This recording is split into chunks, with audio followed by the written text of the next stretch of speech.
आणि म्हणून निश्चितपणे आपण जे सांगितलं ते महत्त्वाचंच आहे की या ठिकाणी आपल्याला कुठल्याही परिस्थितीमध्ये कुठला गैरप्रकार होणार नाही याचं लक्ष दिलं पाहिजे।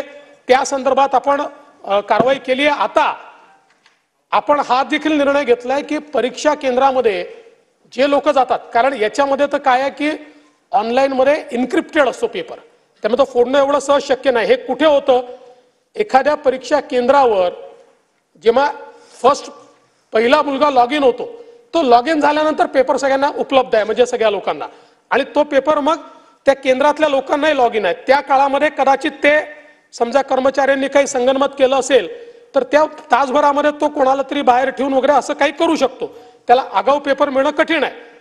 पण याकरता आता आपण निर्णय केलाय की आपण या संदर्भात रँडमायझेशन केलाय, म्हणजे आता परीक्षा केंद्रावर कोण लोक राहतील हे त्यांना सकाळीच कळेल, त्याच्या आधी त्यांना कळणार नाही।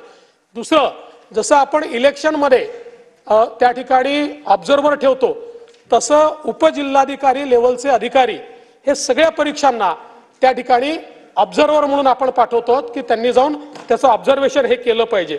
आणि तिसरं महत्त्वाचं हे आहे की परवाच आपल्या या ठिकाणी कॅबिनेटने एक निर्णय केलेला आहे आणि त्या निर्णयाप्रमाणे गट क च्या ज्या जागा आहेत, या गट क च्या जागाही टप्प्याटप्प्याने पुढच्या 6 महिन्यामध्ये या सगळ्या जागा गट क च्या याही आपण एमपीएससी कडे वर्ग करतोय।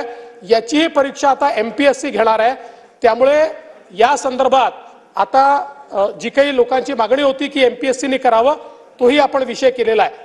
त्याला 6-8 महिने याकरता म्हटलेलं आहे, कारण एमपीएससी ला बरीच तयारी त्याकरता करावी लागणार आहे। पण एमपीएससी ने हे मान्य केलं आहे, त्यांनी पत्र दिलेलं आहे की आम्ही हे करायला तयार आहोत आणि त्यानुसार राज्य सरकारने त्या संदर्भातला निर्णय घेतलेला आहे।